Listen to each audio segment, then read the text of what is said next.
salam dan salawat kepada beliau baginda Rasulullah Muhammad SAW yang telah membimbing kita, membawa kita dari alam yang gelap ke alam yang terang benar. Baiklah Bapak dan Ibu sekalian yang bersama hadir di dalam agenda ini. Adapun agenda pada hari ini adalah agenda dari salah satu calon guru penggerak dari SMA Negeri 14 Maros yang akan membawakan materi yang berjudul Diseminasi Budaya Positif yang akan dibawakan oleh Ibu Hajar Isniati, calon guru penggerak Angkatan 7 Kabupaten Maros. Baiklah, kepada pemateri, kita persilahkan dengan hormat untuk memulai agenda materinya.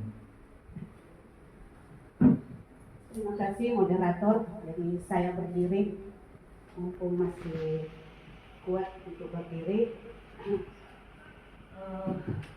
Terima kasih Bapak Ibu tenaga pendidik dan kependidikan UPT SMA Negeri 14 Maros. Bismillahirrahmanirrahim. Assalamualaikum warahmatullahi taala wabarakatuh. Waalaikumsalam warahmatullahi wabarakatuh. Salam sejahtera untuk kita semua. Bapak Ibu tenaga pendidik dan kependidikan UPT SMA Negeri 14 Maros, alhamdulillah senantiasa kita panjatkan puji syukur kehadirat Allah Subhanahu wa taala karena kita masih diberi kesempatan untuk bersama-sama hadir di tempat ini. Saya sebagai calon guru penggerak sangat bangga dengan Bapak Ibu sekalian, yang tentunya kehadiran kita semua di sini adalah untuk meningkatkan kualitas pendidikan yang ada di UPT SMA Negeri 14 Maros. Salawat dan salam senantiasa kita persembahkan kepada Nabiullah Muhammad SAW. Alhamdulillah kita di sini semua adalah beragama Islam. Insya Allah dengan senantiasa mengirim salam dan salawat kepada beliau, kita akan selamat baik di dunia maupun di akhirat.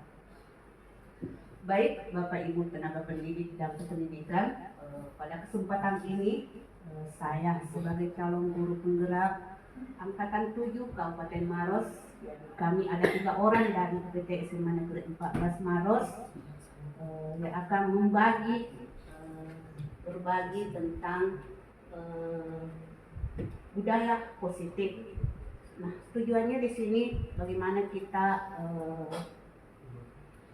memahami seperti apa itu budaya positif, yang tentunya tujuannya adalah seperti yang saya katakan tadi adalah untuk meningkatkan kualitas pendidikan khususnya yang ada di UPT SMA Negeri 14 Maros. Dan pada akhirnya adalah tujuan pendidikan secara umum yang ada di Indonesia. Baik, lanjut. Operator, lanjut.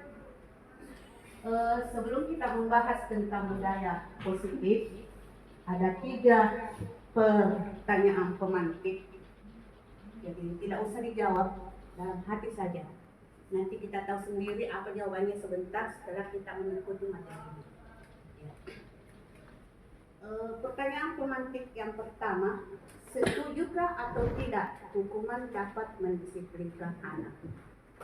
Terus yang kedua, setuju atau tidak pemberian hukuman dengan hal positif seperti membaca atau membersihkan halaman sekolah dapat meningkatkan disiplin anak. Ini yang banyak di sekolah kita. Ketika anak-anak kita terlambat, disuruh membersihkan. Itu yang akan kita lihat sebentar seperti apa. Apakah memang seperti itu? Ya. Kemudian yang ketiga, setuju atau tidak memberi penghargaan dapat meningkatkan motivasi belajar anak. Ya, sebentar kita tahu ya apa. Kita ikuti dulu materinya. Sebentar Bapak Ibu pasti akan tahu jawabannya seperti apa. Lanjut. Nah, dalam budaya positif ini ada 6 materi yang akan saya bahas. Yang pertama yaitu disiplin positif dan nilai-nilai kebajikan universal. Yang kedua tentang teori motivasi, hukuman dan penghargaan serta restitusi. Yang ketiga keyakinan kelas. Yang keempat kebutuhan dasar manusia dan dunia berkualitas. Yang kelima posisi kontrol, dan yang terakhir adalah segitiga restitusi. Oke, lanjut. Yang pertama, disiplin positif dan nilai-nilai kebajikan universal. Seperti apa disiplin positif itu? Sebelum membahas itu, yang selama ini kita tahu bahwa kita sebagai guru itu, bahwa kita punya hak otoritas mengontrol murid, itu yang selalu ada di kepala kita. Betul tidak seperti itu? Ya. Yang kedua, selalu ada ini bukan hanya sebagai seorang guru ya, kita terkadang beranggapan seperti ini, bahwa kritik dan membuat orang merasa bersalah dapat menguatkan karakter si pengkritik ataupun yang dikritik. Itu yang selalu kita ingat. Betul tidak seperti itu? Kemudian selanjutnya, ada anggapan yang mengatakan bahwa penguatan positif efektif dan bermanfaat. Anggapan berikutnya bahwa orang dewasa memiliki hak untuk memaksa. Ini mungkin khususnya orang tua, ya. Dan tentu kita semua guru yang ada di sini, karena kita adalah orang tua bagi siswa-siswa kita.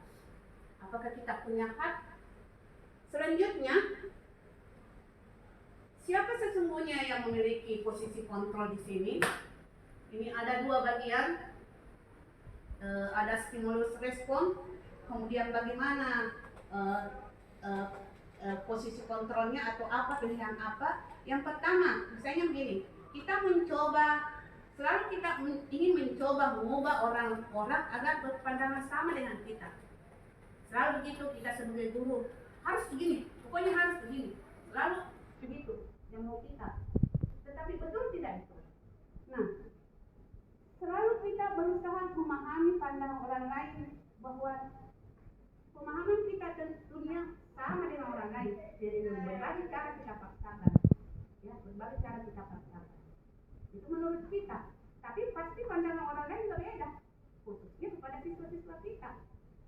Nah, di sinilah mungkin pentingnya kita senantiasa mengupdate pengetahuan kita, bahwa apa yang kita ketahui saat ini belum tentu berlaku juga untuk siswa-siswa kita, ya. Selalu kita beranggapan seperti ini, dulu itu begini nak, ya begitu. Siapa tahu siswa kita ada lagi pemahamannya baru, ya. Makanya sebagai seorang guru kita harus selalu mengupdate pengetahuan kita. Ini kita lanjut saja karena tidak terlalu ini, nanti saya bagikan di ini, lanjut saja supaya ini sebenarnya bagian-bagiannya yang berhubungan dengan 6 tadi. Lanjut saja, Bu. Ya, lanjut.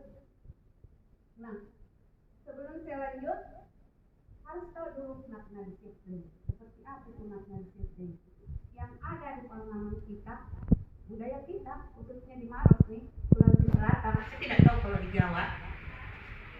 Disiplin itu merubah sesuatu yang dilakukan seseorang pada orang lain untuk mendapatkan kepentingan yang kecenderungannya adalah menghubungkan kata disiplin dengan ketidaknyamanan, ya. Pokoknya patuhi peraturan. Padahal sebenarnya kalau kita mau back ke belakang, disiplin itu berasal dari bahasa Latin, yaitu disiplin, yang artinya belajar. Belajar untuk apa? Ini makna asalnya ini berkonotasi dengan disiplin diri jadi ini diambil dari murid-murid Sokrates dan Plato, bahwa disiplin diri ini membuat orang lain atau belajar untuk menggali potensi menuju sebuah tujuan apa yang dia hargai. Tentu kita menghargai ketepatan waktu, ya. Tidak ngos-ngosan masuk dalam kelas, tidak ada yang terlambat. Pasti kita itu semua hargai, siapapun itu, ya. siapapun itu saya kira. Jadi mari kita belajar bahwa kita menginginkan keteraturan, ya, itu. Seperti yang saya katakan tadi, bahwa sekarang ini sudah bergeser, bahwa disiplin itu membuat kita tidak nyaman, ya? Karena kita mau tidak dialpa, tidak terima TPP. Itu selalu TPP, guru dikurangi nilainya, siswa dikurangi nilainya, seperti itu dia selalu. Padahal kalau kita dari awal itu makna sebenarnya adalah belajar untuk menggali potensi yang ada pada diri kita untuk mendapatkan apa yang kita hargai. Itu.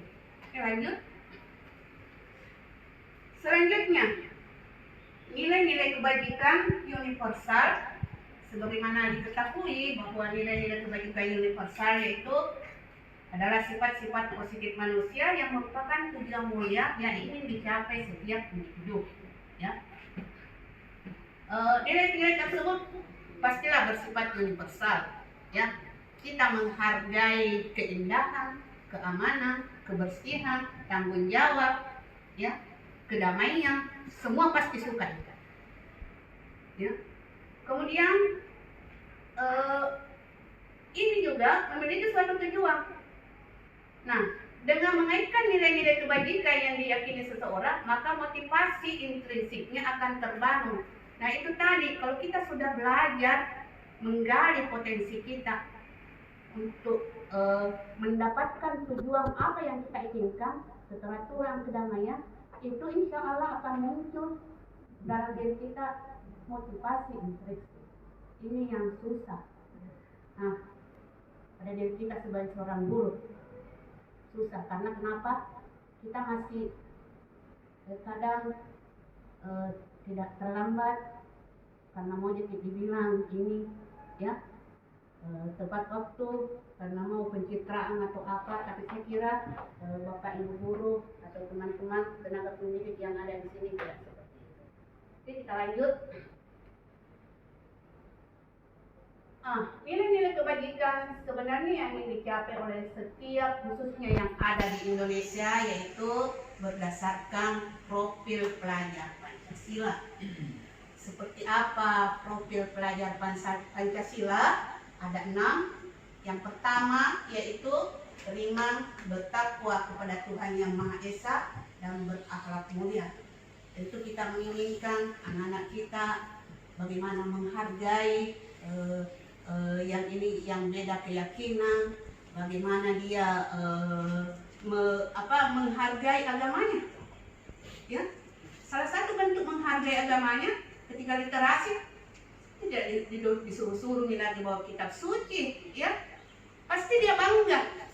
Nah, ini yang harus kita rubah. Bagaimana anak-anak kita menghargai, beriman, bertakwa kepada Tuhan Yang Maha Esa. Dengan ini bangga dulu dengan agama yang kita miliki, ya, pasti. Salah satu contohnya, kita bangga punya kitab suci Al-Quran, khususnya yang beragama Islam, bahwa ini, ya. Tapi apa? Ini yang kurang pada anak-anak kita, ya mungkin juga karena dari keluarga yang tidak membiasakan, ya, selalu selalu dengan smartphone, jadi selalu bilang repot kalau bawa Al-Quran. Harusnya kita bangga, ya. Ini yang harus ditanamkan. Banggalah dengan kitab suci yang kita miliki dengan membawa sendiri bukunya, ya. Itu. Kemudian yang kedua, mandiri.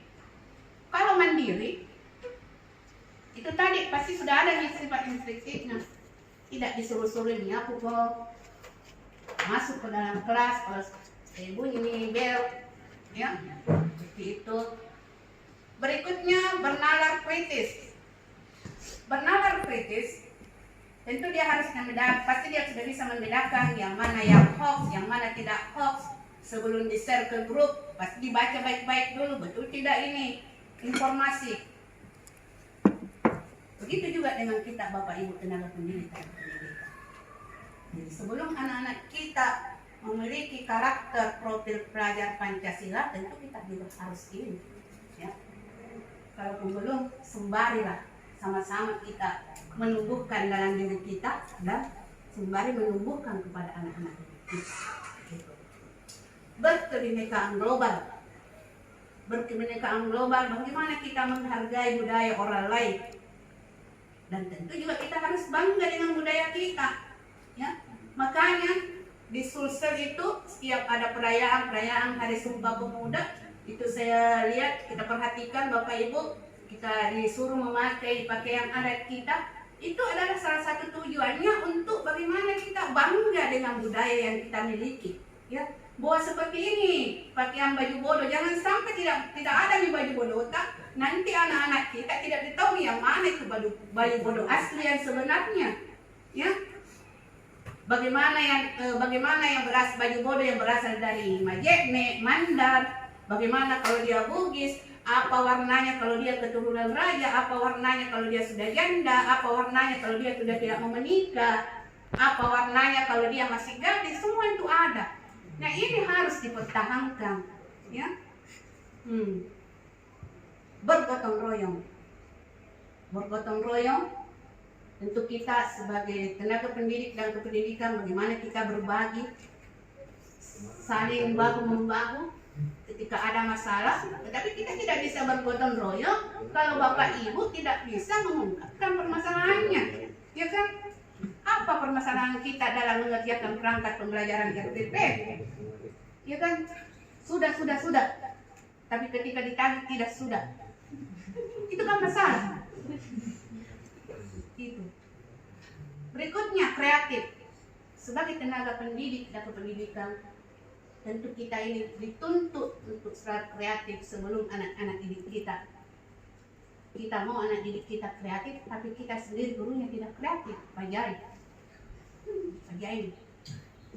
Ini yang selalu kita harus mengikuti anak didik kita. Jangan lagi kembali yang lalu-lalu itu yang pakai manual karena siswa-siswa kita jauh lebih canggih, jauh lebih kreatif. Jangan sampai dibilang ngajar jadi anak-anak. Sebenarnya tidak apa-apa kita diajari, tapi kita juga mau diajari karena kita mau menumbuhkan kreativitas kita.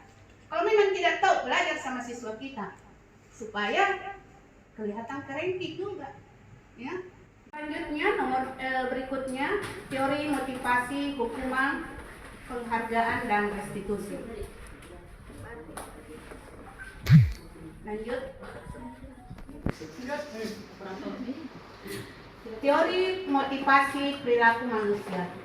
Sebenarnya ada 3 motivasi yang mempengaruhi perilaku manusia.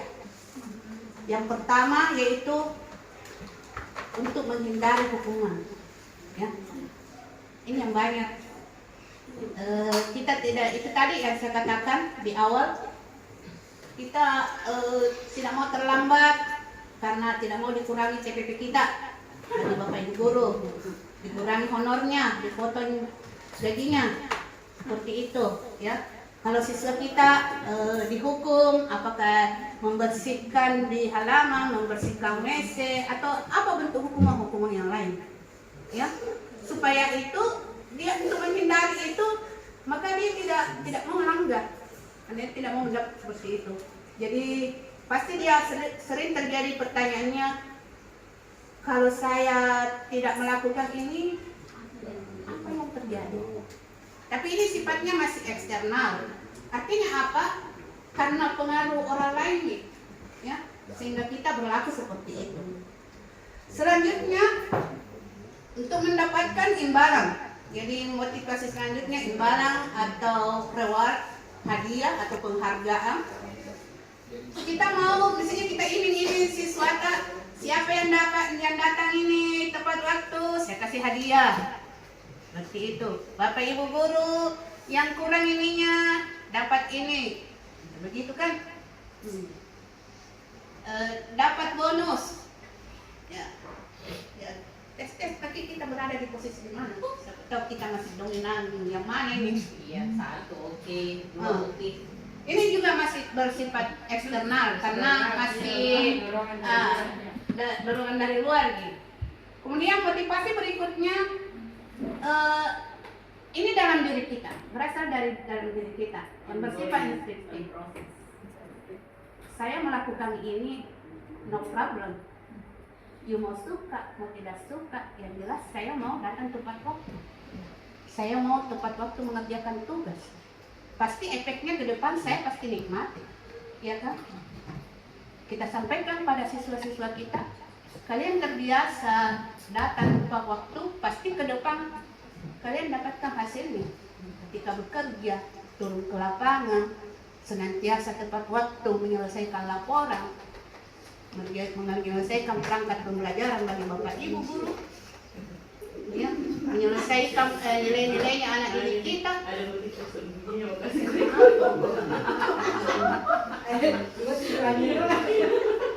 Ini sebenarnya motivasinya ini bukan lagi eksternal, tapi memang dari diri kita. Mau ujian, mau apa, saya tetap datang. Pasti kita sudah memanage waktu dengan baik. Tidak ada lagi alasan saya punya ini supaya tidak marah-marah lagi ke kelas sekolah. Ini motivasi internal. Oke, lanjut.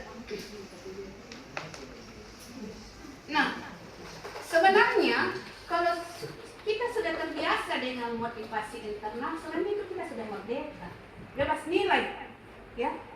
Itulah sebenarnya kemerdekaannya sebenarnya. Kenapa saya katakan merdeka? Karena kita tidak terpengaruh dengan reward, tidak terpengaruh dengan punishment, ya. Kalau dalam beragama itu adalah sebuah keikhlasan.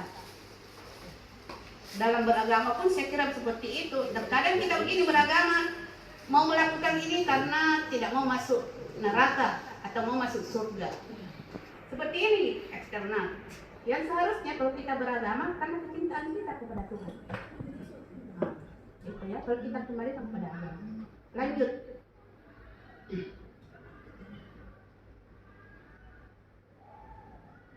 Nah, ini ada dihukum oleh penghargaan. Kenapa ada dihukum oleh penghargaan? Coba kita amati baik-baik. Ketika kita memberikan penghargaan kepada anak didik kita, perhatikan, mungkin dia saat itu merasa senang, tapi pasti dia merasa saya harus pertahankan ini. Ya? Ini bagi yang diberikan penghargaan, dia merasa tersiksa, merasa ini apa tuh? Karena dia itu penghargaan masih bersifat eksternal. Dan yang lain yang tidak mendapat penghargaan, dia pasti merasa berkecil hati, saya tidak dapat ini. Pasti lain-lain di perasaannya. Ini yang dimaksud dengan dihukum oleh penghargaan. Baik yang diberi oleh penghargaan maupun yang tidak, merasa berkecil hati. Tadi saya kira Bapak Ibu, sebentar kita lihat bagaimana sebenarnya kita memberikan penghargaan kepada anak. Selanjutnya ini bagaimana karena itu bentuk apresiasi atau memberikan penghargaan, berikan pengakuan atau penghargaan secara khusus. Pasti ada ini yang memang pantas, ya. Valid datanya baru kita memberikan penghargaan. Jangan sampai karena ada kedekatan ini atau apa, ya. Selanjutnya, berikan penghargaan secara pribadi, berikan pengakuan ataupun ini juga harus bergantian supaya kita mengenal siswa-siswa kita. Mereka pasti ada semua kelebihannya, ada. Meskipun sebandel-bandelnya pasti mereka ada kelebihannya, ya. Kemarin saya mengajar ada di kelas 11-nya 1. Baru dia masuk seperti orang Thailand. Tapi saya hargai, dia datang minta maaf sama saya. Itu kita hargai karena dia berani untuk meminta maaf. Ya? Seperti itu yang saya maksudkan. Jadi apapun kalau 36, berusahalah kita menghargai siswa-siswa kita supaya tersentuh hatinya. Tujuannya sebenarnya untuk menyentuh. Ada kedekatan. Ya, ada kedekatan secara psikologi. Sehingga dengan demikian kedekatan-kedekatan ini membuat mereka yang tadinya kurang melakukan budaya positif, akhirnya dia ada kemajuan, ada perubahan, dia mau terbuka pada kita karena kita sudah menyentuh hatinya, kita hargai subhanallah. Ya. Berikutnya, beri pengakuan secara konsisten, ya. Ibu kemarin yang naik di sini, sekarang begini, berarti tidak hilang. Tidak konsisten. Konsisten. Kalau memang tidak, ya sudah, tidak usah. Fokus pada proses. Ya. Ada prosesnya. Kita lihat alur-alurnya seperti apa sehingga kita bisa menghargai anak didik kita. Lanjut. Ini contoh pengakuan atau apresiasi kebajikan. Misalnya pada situasi ada siswa yang menolong murid baru di kelas kita mengatakan begini, kemarin saya perhatikan kamu menolong murid baru di kelas kita. Alhamdulillah, kamu empatimu sangat besar sekali. Itu kan salah satu bentuk kita menghargai kelas kita. Ya, bahwa sekecil apapun kita hargai. Ya. Wah ternyata yang paling buruk dapat hati karena dia tidak mengajar tuh. Nah itu semua cara pendekatan kita pada siswa. Berikutnya contoh yang lain. Ada siswa kita yang membantu teman-temannya mengerjakan tugas kelompok. Support dia. Alhamdulillah saya lihat kepedulianmu ya. Saya hargai itu. Bahwa kamu mau membuat teman-temanmu juga ada kemajuan, bukan hanya kamu. Nah, otomatis yang tadinya ini sedikit dia tahu, dia berusaha untuk tahu lebih banyak sehingga dia mampu membagikan yang lebih banyak, membantu yang lebih banyak. Saya kira begitu pun juga kita dengan Bapak Ibu ya. Kalau kita membantu orang lain, pasti kita berusaha untuk tahu banyak supaya banyak manfaat buat orang lain. Ya. Begitu. Berikutnya kita perhatikan siswa-siswa kita. Lisa, dia sampah ambil, ya. Ucapkan terima kasih. Tidak usah malu-malu kita menurutnya. Ucapkan terima kasih. Wih, subhanallah. Betul-betul tanggung jawab murid untuk melihat sekolah kita ini bersih. Sungguh sangat luar biasa. Jadi seperti itu bentuk penghargaan kita pada anak didik kita. Meskipun kita tidak ajar, tapi ada kedekatan ini sehingga dengan begitu ini anak-anak merasa ibu tidak nak ajar tak kelas 2 dia nak ajar tapi tetap saya nak perhatikan apalagi kalau disebut di namanya. Selanjutnya ini ada, mari kita lihat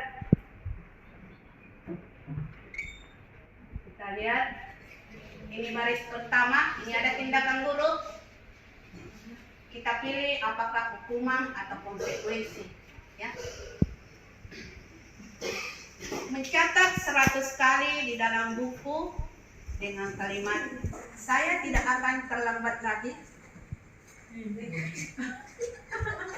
Saya tidak akan terlambat lagi karena saya tidak akan terlambat lagi karena pokoknya dia mengatur gitu. Dia mencatat 100 kali di buku catatan. Bapak Ibu disilakan apakah hukuman atau konsekuensi? Hukuman. Konsekuensi berapa orang yang konsekuensi? Angkat tangan. Konsekuensi. Konsekuensi. Kalau 1, 2, 3, 4, 5 konsekuensi. Di belakang saya juga. 5 konsekuensi. Yang lain hukuman 1, yang lain tidak ada suara. Apa ini? Hukuman. Oh, kukira saya gorengan. Oke, sebentar kita lihat apa jawabannya. Berikutnya, lari mengelilingi lapangan basket 2 kali karena terlambat hadir di sekolah. Hukuman semua. Ayo konsekuensi. Konsekuensi. Itu kalau bahasa pendidikan, gunakan bahasa Ada konsekuensi. sedikit kalau bisa saya berkomentar. Sebentar. Oh, bisa. Kalau saya Sebentar. tetap hukuman. Hukuman ya sebentar. Sebentar kita lihat ya. Sebentar tidak terjawab. Berikutnya, murid diminta untuk push up 15 kali karena tidak menggunakan masker ke sekolah. Konsekuensi. Berikutnya, menggantikan kertas tugas teman yang telah dicoret-coret. Konsekuensi. Membersihkan tumpahan air di meja tulis karena tersenggol pada saat belajar. Konsekuensi. Murid disuruh untuk tidak mengenakan sepatu seharian di sekolah karena tidak mengenakan sepatu hitam. Konsekuensi. Hukuman itu. Nah, berapa orang yang hukuman? Hukuman itu. Saya konsekuensi. Konsekuensi semua, Bu. Ya. Berikutnya kita lihat sebentar. Lari mengelilingi lapangan basket 2 kali karena terlambat 10 menit untuk pelajaran PJOK. Konsekuensi. Hukuman. Karena ada hubungannya dengan mata pelajaran PJOK, berarti itu adalah konsekuensi. Lari mengelilingi lapangan basket Ya. 2 kali. Mari kita lihat lanjut. Konsekuensi tetap konsekuensi semuanya konsekuensi. Konsekuensi semua. Kalau Iya. saya Saya coba lihat berikutnya. Ya. Oh, tidak ada nih. Saya tidak cantumkan. Coba kita bahas satu-satu. Kita bahas satu-satu. Balik. Back yang tadi. ya, Back yang tadi. Kita kembalikan tadi. Mencatat 100 kali di dalam buku dengan kalimat saya tidak akan terlambat. Ini dia catat karena terlambat di sekolah. Hukuman atau konsekuensi? Hukuman. Dia adalah hukuman. Ya. Kalau itu konsekuensi, ada hubungannya dengan mata pelajaran. Nah, toh? Konsekuensi. lagi. Nah, itu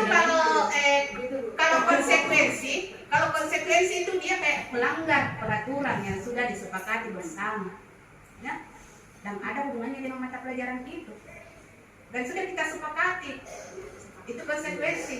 Tapi kalau hukuman dia kayak pokoknya saat itu saja, tulis poin ini, itu hukuman, refleks.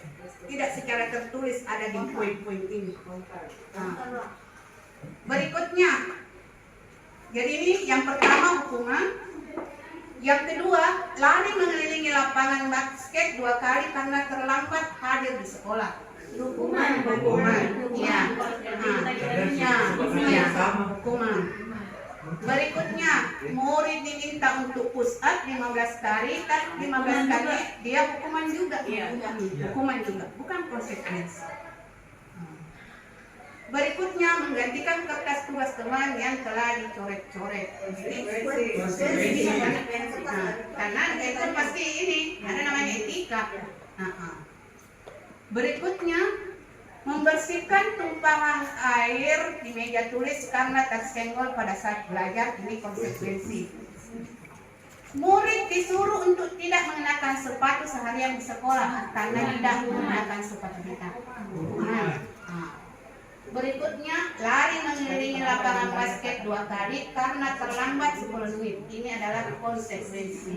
Ada hubungannya. dia berisi terbatas dan secara umum. Karena pola pikir pusat itu semua konsekuensi, karena setiap perbuatan ada konsekuensi yang harus dijalani. Betul. Jadi kalau konsekuensi itu dia kayak sudah kita tahu Ada tata tertib itu konsekuensi. Tapi bukankah itu yang poin 1 itu karena ada tata tertib yang harus diikuti sebelumnya, Boy? Tidak ada sih. Maksudnya kalau anak terlambat ada semacam Ada konsekuensi bisa saya yang harus makan. mereka dapatkan. Sebentar Seperti itu. Sebentar dulu. Kita lanjut dulu. Seperti apa itu hukuman dan Gitu. konsekuensi? Bukan proses berdebat. Iya. Itu bagaimana dulu Bentar dulu. ya? Nah, mari kita lihat Hidup perbedaan Konsekuensi yang kedua. perbedaan hukuman dan konsekuensi. Kalau hukuman sesuatu yang menyakitkan dan harus terjadi, ya, dia menyakitkan. Pasti anak-anak kita kalau disuruh ini pasti sakit hati kan. Kalau dia konsekuensi, sesuatu harus terjadi karena memang sudah tertulis di tata tertib, ya. Berikutnya, kalau dia hukuman membuat anak sakit, apakah fisik maupun hati. Ini banyak-banyak hati, tidak mungkin di fisik, ya. Kalau fisik kan pasti kita kenal undang-undang perlindungan anak. Kalau konsekuensi membuat anak merasa tidak nyaman, tapi ini sifatnya jangka pendek. Tidak nyaman karena dia melanggar tata tertib. Tapi pada dasarnya ini jangka pendek karena pada dasarnya dia sudah tahu, oh saya memang melanggar. Ada pernah saya tanda tangani di atas kertas bermaterai. Berikutnya, anak membenci kedisiplinan kalau dia hukuman. Ini konsekuensi anak menghargai disiplin karena ada tertulis tertuang, ya. Hukuman sifatnya paksaan. Kalau dia konsekuensi, dia kadang stimulus, sifatnya stimulus ataupun tanggapan. Kalau hukuman, dia mendorong anak menyakiti dirinya sendiri. Biasa karena sudah sangat sakit hati, akhirnya sebelum orang lain menyakitinya dia sudah taktalan. Seperti itu. Kalau dia konsekuensi, karena sudah tertuang dalam tata tertib, ini pasti anak harus menyelesaikan diri. Bagaimana dia mendorong atau bagaimana dia mendorong agar mudah menyelesaikan diri. Ya. Berikutnya, ini Bapak Ibu bisa lihat di atas. Oke, lanjut. Selanjutnya kita akan membahas tentang restitusi. Apa itu restitusi? Restitusi adalah proses menciptakan kondisi bagi murid untuk memperbaiki kesalahan mereka, sehingga mereka bisa kembali pada kelompok mereka, bisa bergaul dengan karakter yang lebih kuat, ya, yang tadinya tidak percaya diri bisa lebih percaya diri karena kita sudah menciptakan kondisi yang lebih baik pada anak tersebut. Restitusi juga merupakan proses kolaboratif yang mengajarkan murid untuk mencari solusi, ya, apakah kolaborasi dengan sesama siswa, kolaborasi dengan gurunya, tenaga pendidik dan pendidikan, ya. Nah ini tujuannya mulia. Ya, ini restitusi ini sebenarnya adalah gagasan dari dosen. Selanjutnya, mari kita lihat perbedaan hukuman, konsekuensi, dan restitusi. Kalau hukuman, sesuatu yang menyakitkan dan harus terjadi. Kalau konsekuensi, sesuatu harus terjadi. Kalau restitusi, pilihan. Karena restitusi ini adalah ada kolaborasi antara siswa dan guru untuk menciptakan peraturan, ya.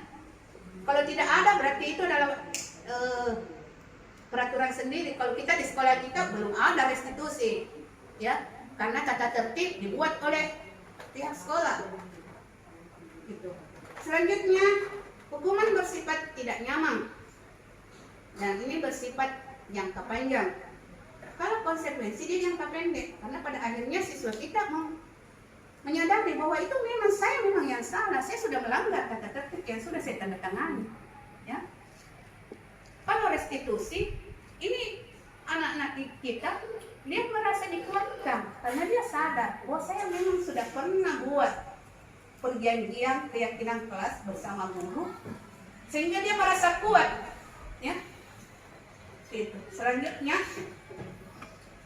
kalau hukuman, ini korban kadang mendapatkan keadilan, tapi kalau dia konsekuensi, korban bisa diabaikan. Kenapa bisa diabaikan? Karena itu tadi, terkadang kita tahu poin-poin pelanggarannya berapa, kadang diabaikan. Kalau ini restitusi, kadang dia kita mendapat ganti. Apa gantinya kalau kamu begini? Ada komunikasi, ya. Misalnya kamu tidak bisa mengerjakan tugas ini, coba apa coba yang bisa kamu lakukan? Seperti itu kan? Nah. Selanjutnya, ini perilaku pasif agresif untuk yang hukuman. Kalau konsekuensi bertahan dalam jangka waktu pendek. Kalau ini di restitusi, masalah pasti terpecahkan.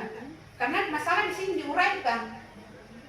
Kenapa kamu bisa tidak mengerjakan tugas ini? Apa masalahnya? Jadi kita ajak anak didik kita menguraikan masalah yang dia lagi hadapi. Oke, lanjut saja. Lanjut slide berikutnya. Slide berikutnya. Ciri-ciri restitusi. Restitusi sebenarnya ini ciri-cirinya bukan untuk menebus kesalahan, tapi untuk belajar dari kesalahan. Ya. Semakin memperbaiki hubungan yang tadinya disenggol, nah senggol temannya, ada temannya yang membersihkan, dia senggol. Ini bagaimana caranya kita restitusi anak kita supaya dia memperbaiki hubungan yang tadi itu. Ada tawaran apa yang harus kamu lakukan supaya hubungan kamu semakin baik. Kemudian menuntun untuk melihat ke dalam diri, misalnya bagaimana perasaanmu kalau kamu dikasih begitu. Kadang kita nggak tahu seperti itu. Kembali pada diri kita. Jadi seperti itu pun juga kita, Bapak Ibu guru, sesuatu yang kita tidak sukai, pasti kita juga tidak mau lakukan pada orang lain. Selalu kita kembalikan pada diri kita. Ya, ketika ada orang yang minta bantuan pada kita kembali pada diri bagaimana kalau saya dalam posisi seperti itu. Ya, bagaimana kita tumbuhkan pada anak-anak kita. Bagaimana kalau kau dibully perasaanmu. Jadi selalu kita ini supaya anak-anak merasa terbiasa untuk melihat ke dalam diri. Tidak usah lihat orang lain, lihat dulu ke dalam diri. Itu karena dengan situ, dengan cara seperti itu kita bisa tahu apa kebutuhan dasar yang mendasari tindakan tersebut. Ya, pasti ada. Suka terlambat. Ada pasti tindakan yang mendasarinya, tapi ada solusinya. Restitusi diri, ya. Fokus pada karakter, bukan tindakan. Karakter dan fokus pada solusi. Nah, solusi ini kita bicarakan bersama, bukan hanya guru saja kau harus begini, tapi mari kita membicarakan pada siswa. Kamu mau apa? Ya. Nah, restitusi ini, dengan adanya restitusi ini kita mampu mengembalikan murid yang tadinya berbuat salah, dia bisa percaya diri karena karakternya itu sudah bisa melihat ke dalam diri bahwa saya ada masalah. Saya tidak mau lagi seperti itu. Sehingga dengan kepercayaan dirinya itu, dia bisa bergabung dengan kelompoknya kembali bahwa saya tidak mau lagi seperti itu. Oke, lanjut. Berikutnya tentang keyakinan kelas. Apa itu keyakinan kelas? Kenapa tidak peraturan saja? Mengapa harus keyakinan kelas? Ya. Atau kenapa mesti tata tertib? Kenapa bukan keyakinan sekolah? Ini ada beberapa pertanyaan. Mengapa kita memiliki peraturan harus menggunakan helm bila mengendarai kendaraan roda 2? Jawabannya apa, Bapak Ibu? Selamat. Supaya selamat. Supaya selamat. Kalau terjatuh Ya. Kepala terlindungi. Okay. Untuk menaati aturan lalu lintas. Supaya tidak ditilang. Tidak panas kepala. Iya, tidak terbantar banjir, Bang. Bilangnya pakai ke helm, ada polisi. Itu asik eksternal itu. Mengapa kita memiliki peraturan 3M menggunakan masker, mencuci tangan, dan menjaga jarak 1,5 meter ini pada saat COVID ini? Ini kalau kita kembali tadi itu kembali kepada diri, kepada diri. Apa manfaatnya di diri kita? Ya, bukan yang mau dipuji-puji. Itu bukan hanya karena ada peraturan COVID sini begitu, tapi kita kembali pada diri kita, menjaga kesehatan kita. Dengan menjaga kesehatan itu berarti kita menghargai diri kita sendiri. Ya. Berikutnya, mengapa kita memiliki peraturan harus datang tepat waktu pada kondisi apapun yang sudah disepakati bersama. Ya. Lanjut. Berikutnya, kebutuhan dasar manusia dan dunia berkualitas. Ini kita sudah tahu semua apa kebutuhan dasar kita. Ada 5 Kekuatan, kesetiaan dan kebebasan. betul. Ada ada kesenangan, ada kebebasan, ya, kasih sayang, ya, seperti itu. Ya. Kita lanjut saja, yang jelas. Kita lanjut. Ini posisi kontrol. Program disiplin positif yang berpusat pada murid ini sebenarnya dikembangkan oleh Ibu Goseng, nama lengkapnya Diana Goseng, dengan pendekatan restitusi yang disebut dengan 5 posisi kontrol. Mari kita lihat seperti apa itu 5 posisi kontrol. 5 posisi kontrol ini ada 5. Yang pertama penghukum, yang kedua pembuat merasa bersalah, yang ketiga teman, yang keempat pemantau, dan yang kelima manajer. Mari kita lihat satu persatu di mana posisi kita. Kecil ya, tolong besarkan. Kalau dia penghukum, jauh ke sana dulu. Penghukum ini sifatnya terkadang guru itu menghardik, menunjuk-nunjuk, menyakiti, itu penghukum. Nah, yang mana kita di sini? Kalau kita masih sering seperti ini, berarti kita masih nggak boleh begini. Oh, begini. Saya tidak rumah karena tidak. Berarti penghukum. Tetapi kalau dia membuat rasa bersalah, pasti kita lihat. Kita saja baru kan. Kecewa sebenarnya sama kamu karena tidak sesuai dengan harapan. Iya, begitu. Kasih merasa bersalah itu. Bersalah itu saya kecewa. Kalau dia teman, membuat alasan-alasan untuk muridnya. Tidak ada yang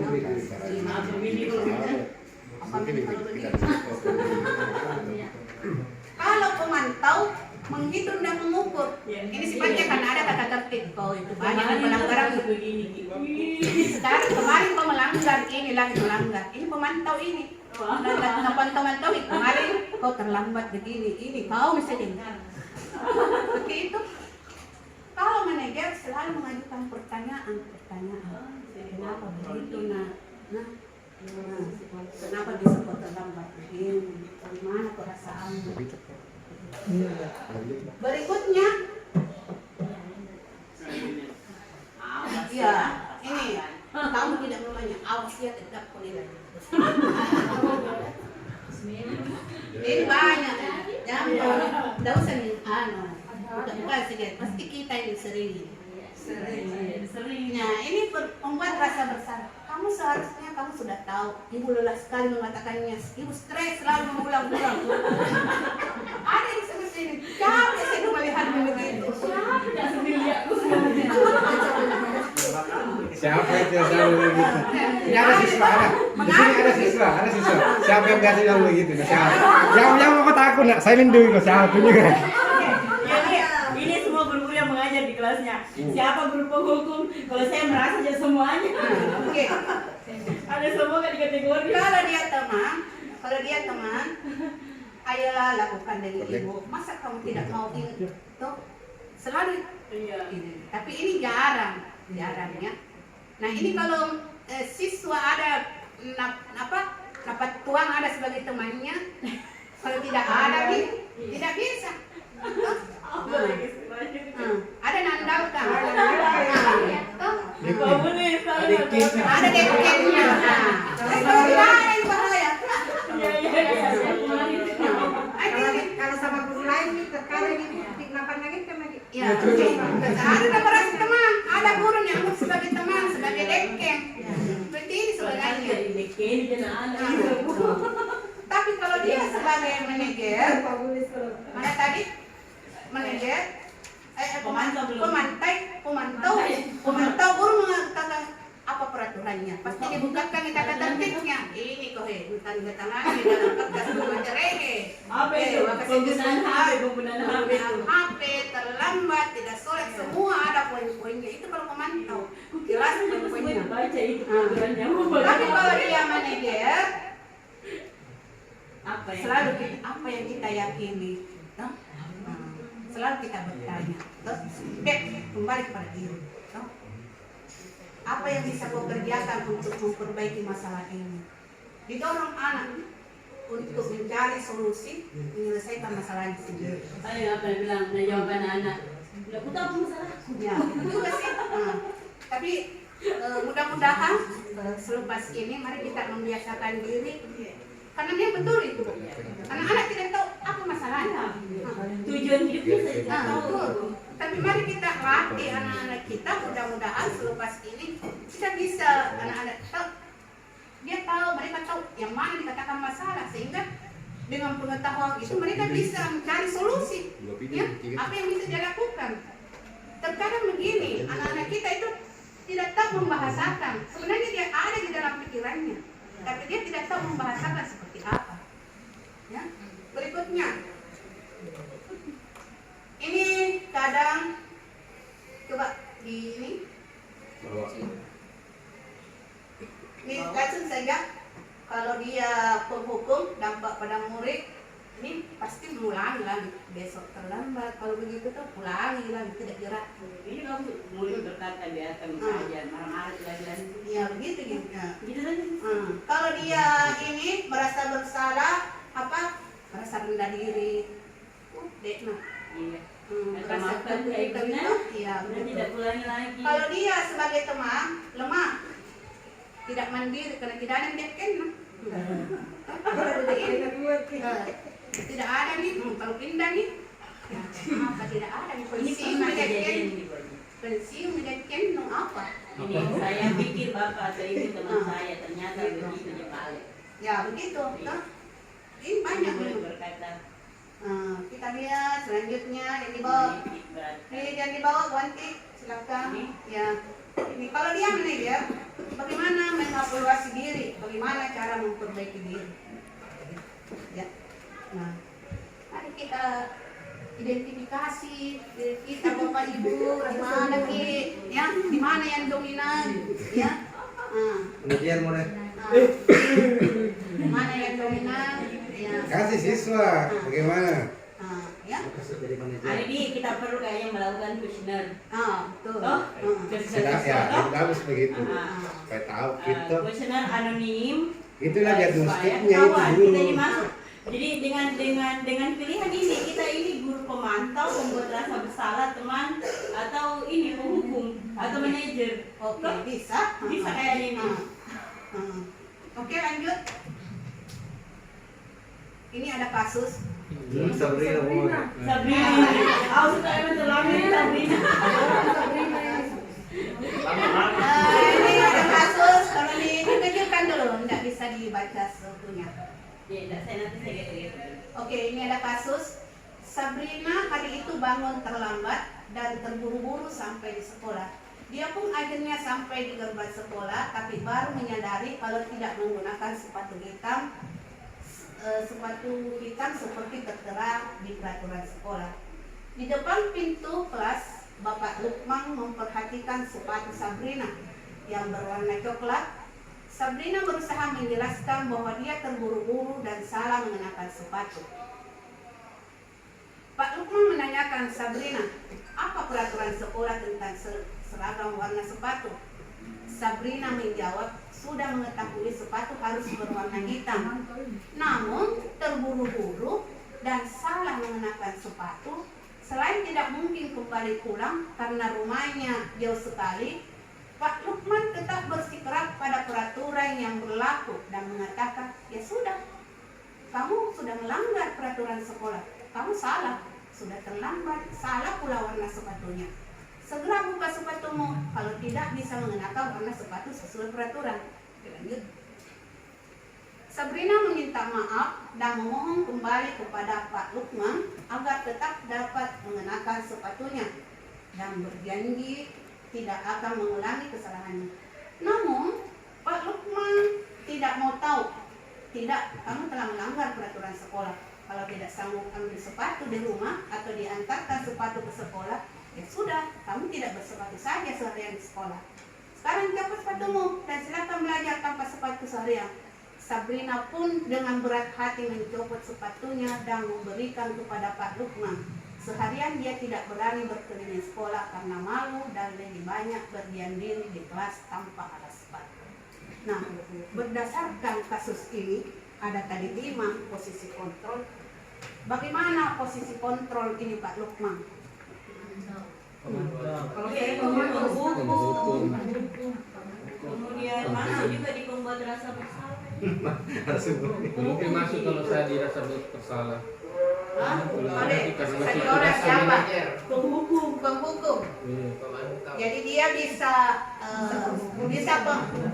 penghukum. Terakhir dia penghukum. Coba ini penghukum. Kalau dia penghukum, Ya coba sini menghargai, menyakiti. kalau kita tidak dengar di suaranya, dibaca jadi tahu pimpinan nunjuk tidak, cuma dibaca. Tapi kalau kita lihat yang terakhir itu tidak pakai nantung sepatu ini anak sudah malu, berarti membuat anak merasa malu, berarti dia penghukum, ya. Itu. Dia penghukum. Tidak, dia itu posisinya dia memang banyak karakter yang dimunculkan si Lukman tadi, Pak Lukman. Di awalnya itu memberikan konsekuensi, di pertengahan memberikan restitusi, terakhir panis, hukuman. Makanya dibilang tadi, apa peraturan tak? Itu kan konsekuensi. Tidak, kita kembali dulu ke 5 posisi kontrol. Makanya posisi kontrolnya saat itu Pak Lukman di satu sisi dia bertindak sebagai penghukum di saat terakhir, Oke, betul. pengontrol di pertama, Pemantau, ya betul. Nah, kemudian dia bisa sekaligus di akhir-akhir sebelum hukuman manajer juga dia di situ. Pertanyaannya kenapa bukan Pak Andi di sini? Pak Andi. Sultan. Iya, harus Ya, Pak Lukman. kalau jadi tergantung pertanyaannya di mana, ya tergantung pertanyaannya. Kalau di saya mana. ambil dari anunya akhirnya. Kalau Akhirnya kita terakhir, kalau yang terakhir berarti dia Kesimpulannya kok ini? posisi kesimpulannya di situ yang menyatakan seharian dia tidak berani berkeliling. seharian dia. Makanya saya katakan dia penghukum Pak, karena ada hasil, ada akibat. Akibatnya itu dampaknya tadi itu. Karena ada di dia bagian bawah tadi. seharian, Nah, tuh, asik. Tapi dia masuk di pembuat rasa bersalah, merasa rendah diri. Di sini kan ada. Jadi ada beberapa posisi kontrol, tapi pada akhirnya dia berada pada posisi kontrol penghukum. Ya. Nah, karena seharian dia tidak memakai sepatu, ini anak-anak tidak bisa kemana-mana, ya. Begitu tadi. Secara dampaknya pada murid itu masuk di pembuat rasa bersalah. Karena merasa rendah diri untuk kemana-mana. Bisa, masuk semua, masuk semua. Ini kan panjang anunya, panjang kasusnya. Ya, betul. Bisa Jadi tergantung, ada jadi begini. kontrol di situ. Tergantung pertanyaannya di mana. Kalau dia terakhir, Iya. dia penghukum. Tapi kalau dia di awal-awal masuk semua. Saya kira begitu. Tapi kalau dampak pada Tetapi perlu Bapak Ibu perhatikan. Kita lihat di akhir eksekusi itu sebenarnya yang dilihat. Di akhir eksekusi posisinya. Di akhir eksekusi yang dilihat, bukan prosesnya. Oke, kita lanjut. Nah justru yang diinginkan kan lagi rasa tanggung jawab restitusi. Makanya semua yang itu tindakan sebaiknya awalnya dulu konsekuensi. Ya. Ada proses restitusi, baru akhirnya hukuman. Kan ini yang dilahirkan dari sebenarnya materi ini. Kalau saya tangkap dari awal materi tadi. Oke. Ada konsekuensi, ada proses restitusi, baru ada hukuman, punishment. Ketika dia melakukan satu kesalahan, terlambat, lalu kemudian sepatunya tidak warna hitam, akibat langsung dari perbuatan itu lahir konsekuensi, copot sepatunya. Itu konsekuensi, bukan hukuman. Hukumannya tidak pakai sepatu sepanjang hari itu hukuman. Contoh, saya belikan es krim anakku. Begitu dia makan es krim, terjatuh di lantai. Ya, konsekuensi. Konsekuensinya harus langsung lap. Hmm. Kemudian saya bilang, karena kau jatuhkan, tidak kubeli kamu selama 2 bulan. Itu hukuman. Ya, betul. Nah, itu. Contoh. Ini nggak lebih? Oke, lanjut. Lanjut. Nanti kita diskusi berat setelah semua peserta selesai besok. Selanjutnya yang ke-6, segitiga restitusi. Bagaimana bentuk segitiga restitusi? Ini ada 3 tindakan. Yang pertama, menstabilkan identitas. Ini yang mendatar di bawah. Menstabilkan identitas. Yang kedua, validasi kebutuhan, apa yang dibutuhkan siswa. Dan yang ketiga, menanyakan keyakinan, nah, keyakinan kelas maksudnya. Nah, coba lanjut. Menstabilkan identitas yang tadi langkah pertama, ini tujuannya adalah untuk membuat anak yang merasa gagal karena berbuat salah menjadi positif terhadap dirinya. Yang kedua, biasanya yang dikatakan guru untuk menstabilkan identitas, berbuat salah itu adalah hal yang manusiawi. Terkadang kita begini, ini guru BP ini banyak-banyak kenapa seperti itu ya. Bapak Ibu guru wali kelas kadang menghadapi masalah siswa seperti itu. Bapak Ibu juga pernah berbuat salah. Ini terkadang kita mengatakan pada siswa ya. Kita pasti bisa menyelesaikan permasalahan ini. Bapak Ibu tidak tertarik untuk mencari tahu siapa yang benar, siapa yang salah. Bapak Ibu lebih tertarik untuk menyelesaikan masalah. Kalau kamu menyalahkan dirimu sendiri terus-menerus, apakah kamu bersikap baik pada dirimu sendiri? Ini semua yang sering kita lakukan. Ada validasi apa tadi? Yang langkah pertama tadi di segitiga restitusi. Berikutnya, validasi kebutuhan. Ini tujuannya adalah membantu murid mengenali basicnya atau kebutuhan dasar yang ingin dipenuhinya ketika melakukan kesalahan itu. Jadi yang kita pahami tadi ada 5 tadi kebutuhan dasar manusia, kebebasan, kasih sayang, tanggung jawab, dan sebagainya ya.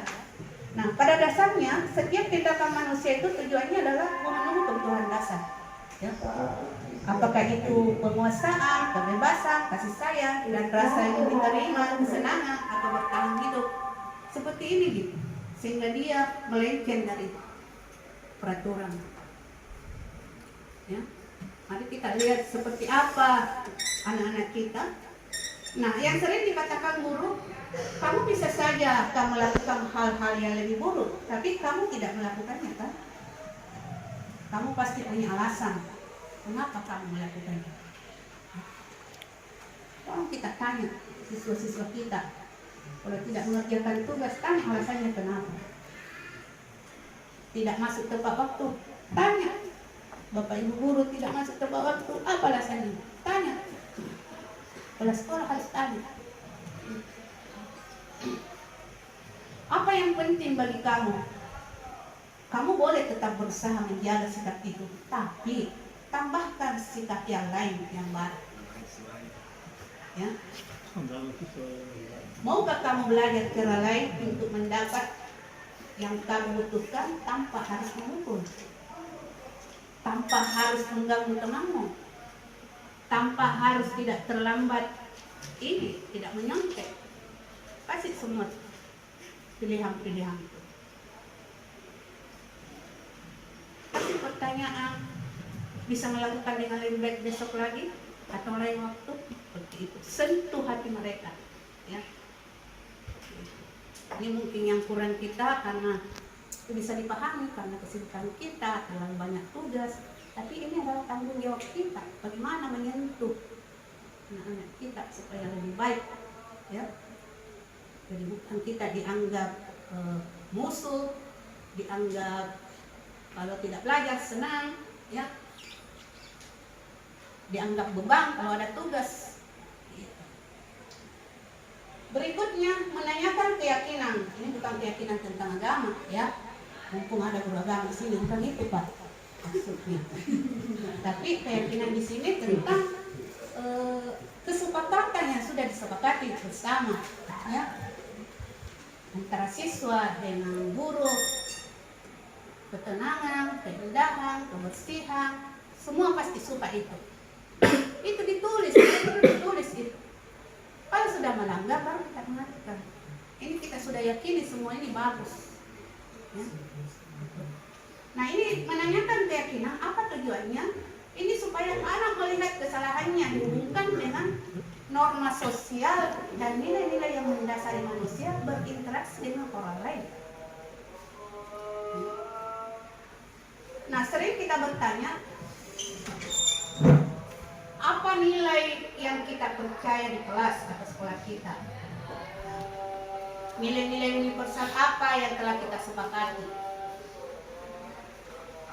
Nah ini harus kita sebelum kita belajar harusnya mendidik semua, sepakati semua nilai-nilai apa yang kita inginkan, ya. Kelas yang ideal itu seperti apa? Kamu ingin seperti apa?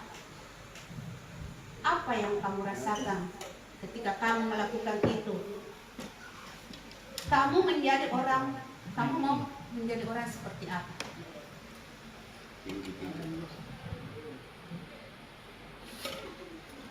Saya kira begitu. Terima kasih. Sebentar kita lanjut. Ambil pemberitahuan. Bukan ditutup tetapi ditabukkan. Ya, ya. Karena depending dulu pertemuan kita karena waktu sholat maghrib. Jadi silahkan kita laksanakan dulu kewajiban kita sebagai hamba Tuhan. Jadi kita pending dulu. Sekian dan terima kasih. Bismillahirrahmanirrahim. Assalamualaikum warahmatullahi wabarakatuh. Waalaikumsalam warahmatullahi wabarakatuh. Baiklah Bapak dan Ibu tenaga pendidik dan kependidikan SMA Negeri 14 Maros. Kita masuk kembali ke sesi selanjutnya setelah istirahat sejenak melaksanakan sholat. Sesi selanjutnya adalah sesi tanya jawab. Jadi dalam hal ini silahkan beberapa dari Bapak Ibu yang ingin mengajukan pertanyaan, kami persilahkan dengan hormat. Tanya. Bismillahirrahmanirrahim. Assalamualaikum warahmatullahi wabarakatuh. Terima kasih banyak atas kesempatan yang diberikan hari ini. Materi yang tadi dibawakan sungguh luar biasa bagi saya. Ada beberapa yang sangat ingin sekali saya tanyakan, yaitu tentang 5 posisi kontrol. Di situ ada penghukum, pembuat rasa bersalah, teman, pemantau, dan manajer. Idealnya kalau lihat studi kasus yang tadi diberikan tentang Ananda Sampingo dan Pak Lukman, kalau saya berada di posisi Pak Lukman, saya akan berusaha menjadi posisi saya itu sebagai manajer. Tetapi apakah harus selalu kita sebagai guru ini memposisikan diri kita itu sebagai manajer? Adakah langkah-langkah lain? Karena tidak menutup kemungkinan itu biasa spontan terjadi setiap hari. Itu yang ingin saya tanyakan. Sekian dan terima kasih. Assalamualaikum warahmatullahi wabarakatuh. Waalaikumsalam warahmatullahi wabarakatuh. Terima kasih banyak Bu Ana pertanyaannya. Jadi tadi sudah dijelaskan tentang 5 posisi kontrol. Yang pertama itu penghukum, yang kedua membuat merasa bersalah, yang ketiga sebagai teman, dan yang keempat pemantau, kelima manajer. Nah, idealnya kita menginginkan manajer, ya. Tetapi pertanyaannya Bu Ana, apakah bisa kita begitu terus sebagai manajer? Ya, saya kira tidak. Tetap kita mungkin paling bisa kita berada di posisi pemantau, karena pasti ada tata tertib yang kita sudah sepakati bersama, ya. Disitulah posisi kita sebagai pemantau. Minimal seperti itu sebagai pemantau, karena dengan posisi ini siswa kita akhirnya dia menyadari bahwa saya memang salah, ya. Minimal seperti itu, jadi Bapak Ibu kalau tidak bisa memposisikan diri sebagai manajer, ya mari kita buka beralih ini bukan beralih ya, tapi memposisikan diri sebagai pemantau dengan melihat apa yang sudah disepakati. Mudah-mudahan nanti ke depan kita bisa sepakati ada namanya keyakinan sekolah, ya. Nah, ada keyakinan sekolah, di mana keyakinan sekolah ini bukan hanya guru atau orang-orang yang di sekolah yang menentukan, tapi semua terlibat, siswa terlibat, ya. Berapa poinnya? Harusnya seperti itu. Jadi karena selama ini kan tata tertib di sekolah kita itu sudah ada memang nih, baru langsung siswa tanda tangan. Harusnya tidak, ya. Jadi kalau kita mau di kurikulum merdeka supaya pendidikan berpusat pada siswa itu keyakinan sekolah ditentukan oleh semua pihak, semua stakeholder, utamanya siswa. Jadi dia tahu konsekuensinya. Sehingga dengan begitu, kalau ada permasalahan, kalau tidak bisa kita menjadi manajer, setidaknya memantau, perlihatkan bahwa ini keyakinan kelas yang pernah kita sepakati. Saya kira seperti itu, Bu. Masih ada yang lain? Saya serah kembalikan pada moderator. Baik. Lanjutkan pertanyaan, silakan. Ibu Saida, silakan.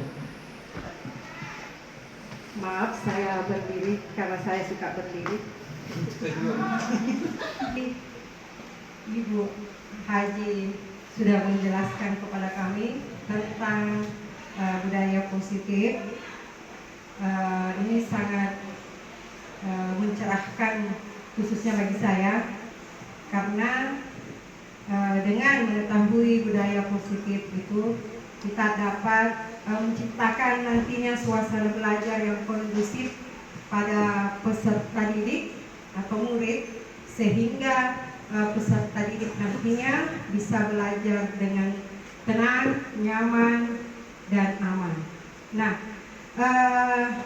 yang ada sedikit yang ingin saya tanyakan kepada Ibu, masalah segitiga restitusi.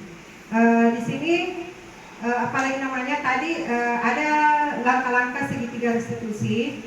Yang pertama itu identitas masalah, yang kedua validasi kebutuhan, sedangkan yang ketiga menanyakan keyakinan kelas atau keyakinan kelas. Nah, pertanyaan saya begini, Bu Haji, bagaimana cara menerapkan segitiga restitusi jika ada peserta didik yang melanggar aturan atau tata tertib, ya, atau tata tertib di sekolah. Misalnya telah telat masuk ke kelas, sedangkan dengan alasan lapar dan mereka makan di kantin, itu alasannya.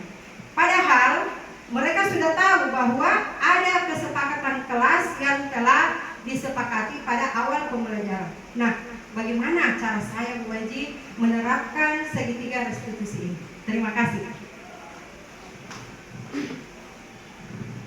Terima kasih, Bu, atas pertanyaannya tentang teori segitiga restitusi.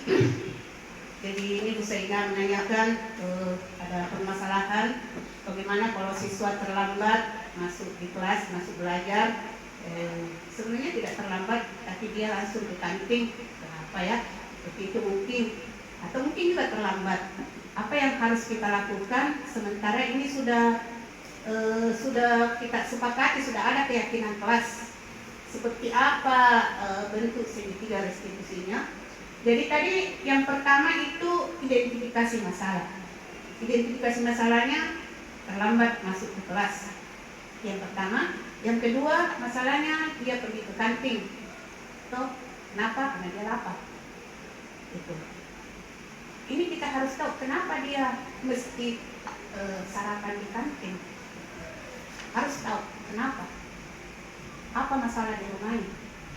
Ya. Kenapa dia terlambat? Sudah terlambat, langsung lagi ke kantin, tidak langsung masuk di kelas. Itu harus kita tahu semua kenapa dia terlambat, kenapa dia mesti sarapan di kantin pagi-pagi. Itu harus kita identifikasi masalahnya. Kemudian kita validasi kebutuhannya. Apa yang dia inginkan?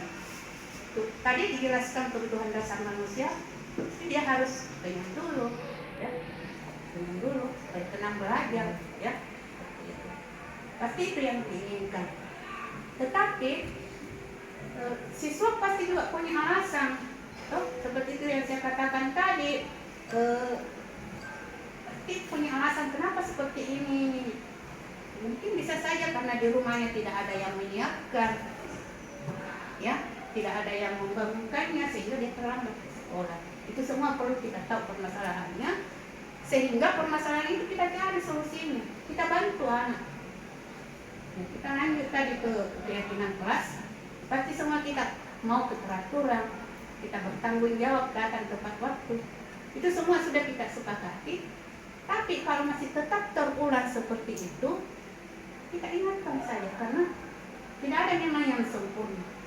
Kita pasti maunya seperti yang di awal tadi, keinginan kita, siswa-siswa kita mematuhi keyakinan kelas yang sudah ditetapkan, tetapi ada saja.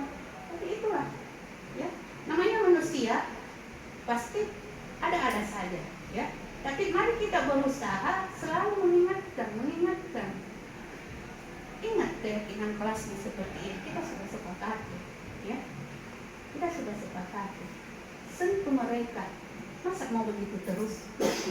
Kok mau kedamaian, keteraturan, tidak terburu-buru, tidak terlambat masuk di kelas? Sentuh mereka, ya. Bantu mereka untuk menyelesaikan masalah, ya.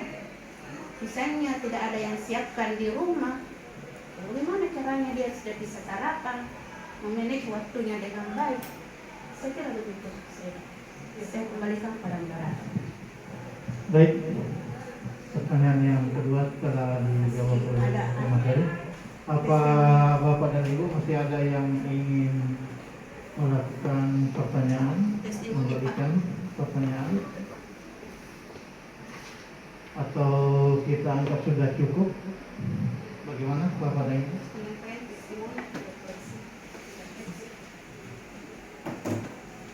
Jadi kalau kita anggap, iya. Bapak dan Ibu, sesi pertanyaan kita anggap sudah selesai. Jadi kita lanjut ke sesi selanjutnya. Apa refleksi kita atau adakah testimoni ini Bapak dan Ibu yang ingin disampaikan setelah kita larut di dalam materi ini bersama? Waalaikumsalam. Terima kasih Bapak Ibu semua. Jadi setelah saya mengikuti proses materi tadi mulai dari awal sampai detik ini, saya rasa berkenaan dengan budaya positif yang dibawakan oleh Ibu Haji Rusniati sangat membuka, ini menurut pribadi saya sangat membuka pemikiran saya bahwa yang dulunya segala sesuatu yang dilakukan itu tidak terlalu tepat pada arahnya. Jadi dengan adanya materi ini ya tentu saya membuka wawasan saya untuk bisa belajar dan memposisikan diri saya seperti yang dikatakan sebagai manajer. Karena notabene pada saat sebelum saya mengikuti atau mengetahui kegiatan mendengar istilah budaya positif, ya saya cenderung, ya jujur pribadi cenderungnya lebih memposisikan guru diri saya sebagai pemantau atau memberi hukuman. Jarang sekali menjadi seorang manajer. Nah, jadi dengan adanya ini ya tentu saya akan belajar untuk memposisikan diri saya sebagai manajer. Dan itu semua saya ucapkan terima kasih banyak kepada Ibu Haji Rusniati karena sudah membawakan materi ini sehingga membuka wawasan saya untuk belajar baik ke depan. Terima kasih. Assalamualaikum warahmatullahi wabarakatuh. Baik, terima kasih dari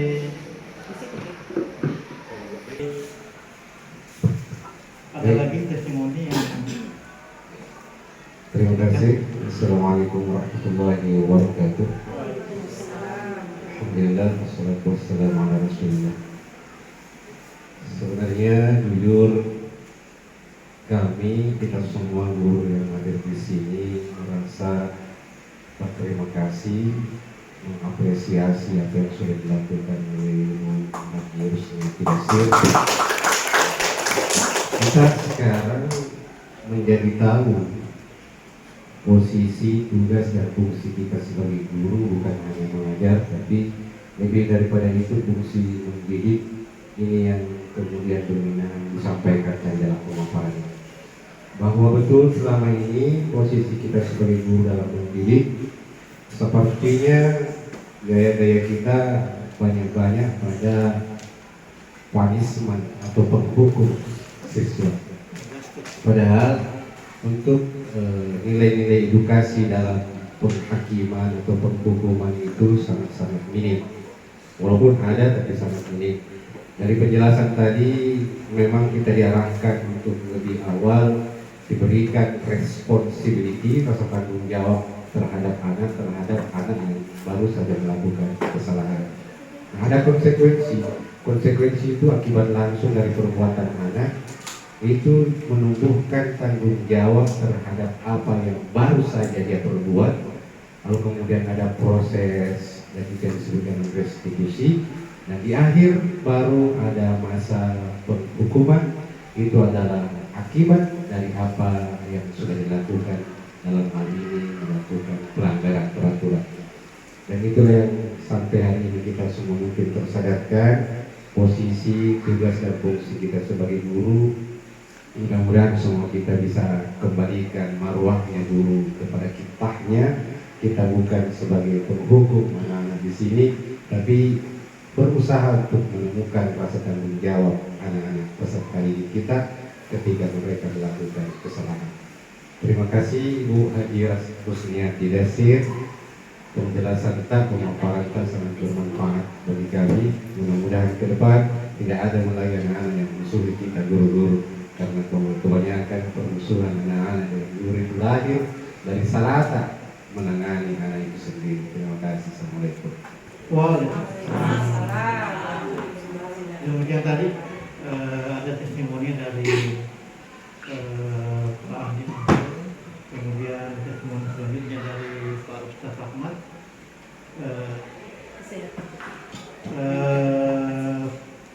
Saya kira dengan waktu yang sudah terbatas, maka acara pada hari ini diseminasi budaya positif mudah-mudahan membawa manfaat dan berkah untuk kita semua sebagai tenaga pendidik di dalam mengambil langkah bagaimana menghadapi siswa-siswi kita sebagai peserta didik dan kita sebagai pendidiknya. Demikianlah pertemuan pada hari ini. Semoga membawa berkah dan rahmat untuk kita semua. Wabillahi taufiq wal hidayah. Assalamualaikum warahmatullahi wabarakatuh. Waalaikumsalam warahmatullahi wabarakatuh.